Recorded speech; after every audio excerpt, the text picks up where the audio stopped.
Şeyx, çünki sən ustasan deyirəm. Bu qatarın ağır qatarı ki deyirəm, əvvəl yarpağı mən deyirəm əvvəl bəndin.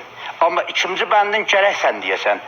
Xub, amadəsən, əvvəl bəndi mən deyəm, ikinci bəndi cənabın deyəm. Xidmətindəyəm, aşkına bax. Bəs əvvəl bəndi dedim, ellər eşitdikcə həmişə şad olalar. Gözəlləmə, çünki gözəlləmədə istəyiblər.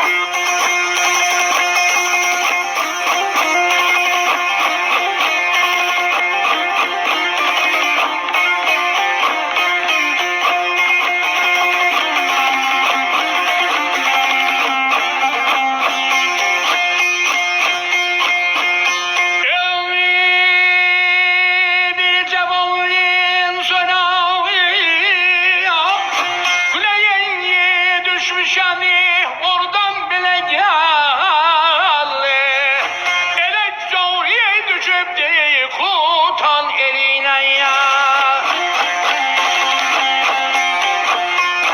Ele yaptar beyi sınavım burada bilmişem. Kadam ben alayım. Bülbül kimin hasedi kalıp çülüne ya.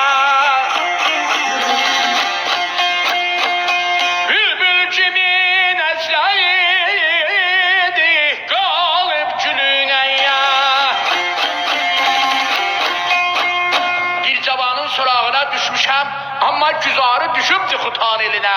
Axtarıb surağım burada bulmuşam, bülbül kimin həsrət qalıb gülünə. Aşkına bakalım, bunun ikinci bendim ben okuyum da. Bəli, ikinci bənd.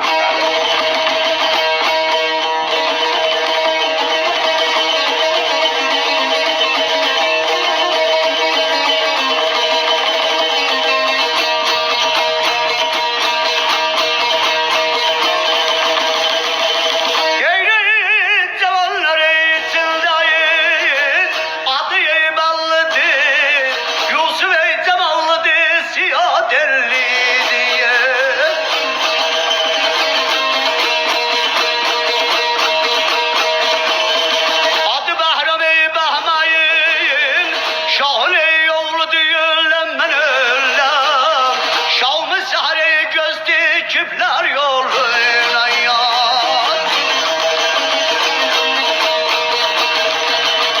Görüyor yarayı yaralım geldiği. Cavanlar içinde adı bellidir. Yusuf cemallıdır, siyahı tellidir. Adı Behram'dır, Behmen Şah'ın oğludur. Şam-ı seher göz düşüpler yoluna. Bəhram burada səsləndi, dedi qoy mən bunu bir imtihan vereyim görüm. Əgər məndən ötür gəlsə, dedi cavan, o cavan ki deyirsən onu bir həftə bundan qabaq apardılar Hindistana. Mən ölüm dedi başım üçün. Dedi gör niyə niyəcəyəm? Mən olmuşam dəryaların nəhəngi, meşələr əslanı qurdu pələngi. Əl çəhməm davadan eylərəm zəngi, rəxnə sallam Hindistanın elinə. Əzəldən məkrıdır dünyanın işi. Görüm dolanaydı beylə gərdişi. Adım Heydər o Bəhramın qardaşı. Şam səhər göz düşüblər yoluna. Yad faydası əlim çatmır əlinə. Sağ olursa Zəkəyyar. Ağzın var olsun. Bəli, əziz eşidənlər, vaxtımız tamamdır. Bəli. İnşallah gələn bərnamə xidmətinizdə olacaq. Xudafizlər edirik, şad qalın Allah'ın Ben amına. bir alkış alırım. Vallahi Teşekkür. iftihar ile her iki aziz hünərməndimizə fevkalade güzel, fevkalade güzel və kulli əziz görənlərimizdən, mən deyirəm kulli vağan huzurda. Elə burada əyləşmişdim də zimninç qulağa asırdım. Baxırdım da kulli əzizlərimizdən təşəkkür edirdilər ki, Aşıq Darbağa mahnılarını da bərnamədə ifa elədilər əzizlərimiz və hətmən təkrarlamağını istəyirlər biləmizdən. Məmnun Ağa Reza Səbriyə Heydər Bağıdan da mütəşəkkirəm ki, demişdi hətmən sən Allah məmnun oxuyun. Çəşm oxuduq. Mütəşəkkir iki əzizimizdən Aşıq Nabat Əlizadə, Aşıq Zəkəriyyə Məlikidən sağ olasınız. Məmnun sizdən xudahafizləşirik və əziz görənlər sizdən də xudahafizləşirik. İnşallah sabah gecə